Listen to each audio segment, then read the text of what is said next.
On Twitter, I've been seeing a lot of fan art for the game Silksong. After a pretty extensive development process that took about 7 years, it finally released, and with it came an outpour of love for a game that somehow delivered on the hype and then some. And of course, a lot of the fan art reflects some of the coolest, hardest, and memeable parts of the game, as well as some delusional, sussy fantasies people projected onto these characters. And today, I'll be reviewing it all, so let's dive in. I'll start by actually looking at the fan art prior to the game's release, specifically because I don't think I've ever seen a more restless community during that era. After the gameplay trailer in 2019 had dropped, year after year would pass with no release date, and thus began the clown arc, where fans waited and got baited by Nintendo Directs and presentations. A combination of lack of updates and delays, I think, started driving people absolutely nuts, which led to the conception of the clown meme. You know, some of these got kinda creative though. There's this one with Hornet and the doll from Bloodborne. How that game still doesn't have a PC port to this day is pretty ridiculous. It's like free money for a game that was made 10 years ago. What are they doing?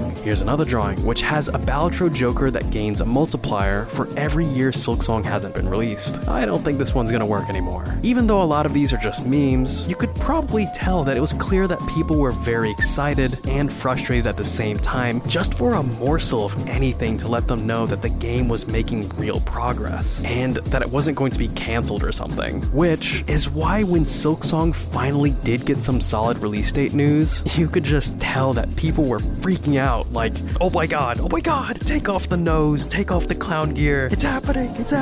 A bunch of the drawings around this time had the main characters dramatically lose the clown outfits. After so many years of seeing it, it was finally going away. The torch was finally being passed along to the next unfortunate series. As for Silksong, everyone held their breath, waiting for September 4th until the day finally came.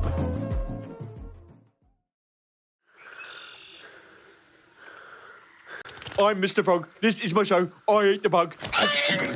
I ate the bug. Release day, 9 a.m. Silksong becomes available for purchase. Everyone booted up their computers, logged onto Steam, and watched as the store page began to crash. Apparently, the sheer number of people flooding their servers was too much for it to handle, and so people were forced to wait a little bit more before they could buy the game. But you know, I'm sure they're used to it by now. See, please! I've waited all these years, don't do this to me, no! A few funny drawings were made to commemorate this moment, and eventually everyone got their digital toy. And so, people played it. And it is peak.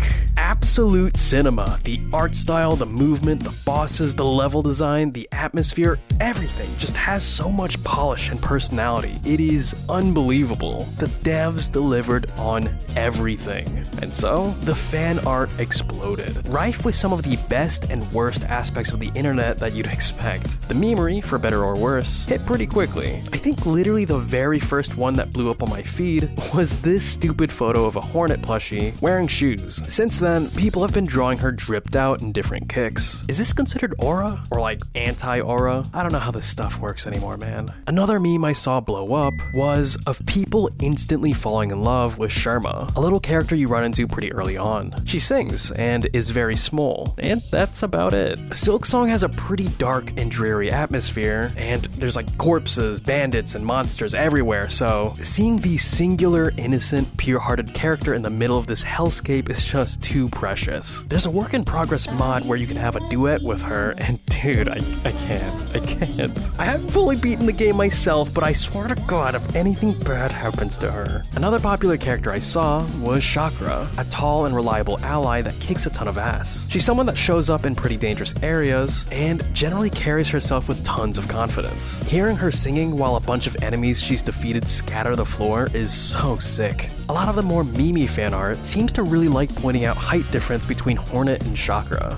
It's a pretty funny observation if you're just looking at the fan art, but then you realize that the game itself highlights this fact by having her crouch down to your level whenever she speaks. God, it's such an unnecessary detail, but the devs wanted it, and I love them for adding it. Speaking of love, the shipping of Hornet and Lace is already at full throttle. I'm gonna be honest, I don't actually know that much about her because I'm not far enough in the game, but but she seems pretty cool. I'm gonna guess that in the latter half of the game, she becomes your friend or something and then makes out with you. I think that checks out if these drawings are to be believed. I don't have much more to add, but I do like this drawing of her getting blocked by the doggos. Get wrecked, kid. Another kind of prolific fan art I saw for Silksong would be the tons of lewds. Yes, I've seen the deluge of sussy straight Hornet fan art. Despite having stick figure proportions, the mad lads in the science labs did it again and sexualized a non-sexual character. Congratulations, and no, I can't show most of it here. You know, what's funny is that even amongst the people that want to draw Hornet, at least under her cloak, there's kind of been a back and forth for what she'd look like. If we refer to this chart, we can kind of see the spectrum that artists have been interpreting her. The silly ones, some of which we've already seen, really likes leaning into the stick figure angle. I mean, there is truly nothing to see there, and in-game shows as much. Probably the funniest animation I've seen is this one, where Hornet starts to take off her cloak, and the bug next to her starts to freak out. Like, dude, there's nothing there, what are you going off for? Going down the chart is pure Gooner content. They definitely make Hornet more curvaceous and humanoid. Some of them to the point where it reminds me of that one statue of Venus. If there's any credit I had to give, it'd be on two things. One, reimagining Hornet as wearing a skin-tight black jumpsuit is quite creative. Well done. And two, drawing comparisons to Hornet with your Forger from Spy X Family is pretty hilarious. Their color schemes really are the same, huh? I really like this particular drawing with Anya cosplaying Sherma. I'm like 100% positive that someone's gonna do this at an anime convention now.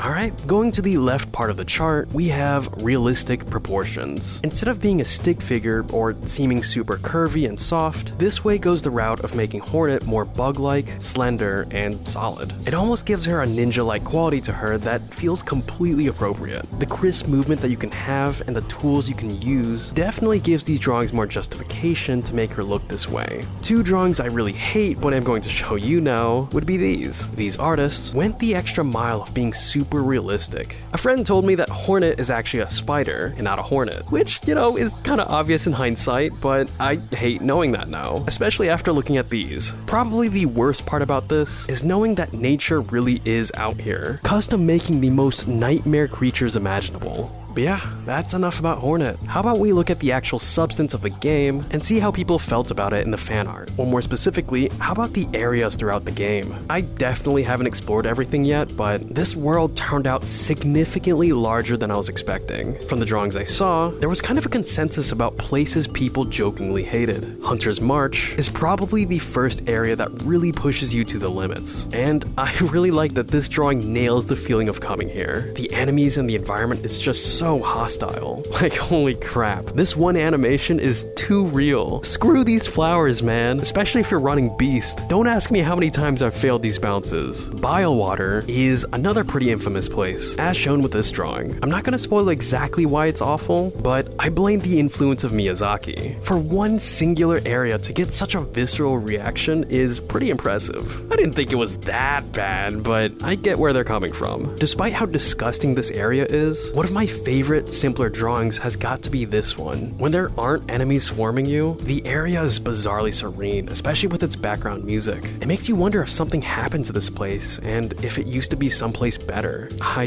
love the mystery of not knowing, and there's a lot of places like that too. There's even more gorgeous fan art of the different areas, but I think you should go explore those places yourself. Alright, that's about all the Silksong fan art I'll be looking at today. It is kind of remarkable to watch this community go from clown drawings to gorgeous landscapes from the game itself. This was a long time coming, and I hope the people that waited from beginning to end got everything they wanted and more. Anyways, I'm gonna go finish the rest of Silksong. I'll see you guys in the next one.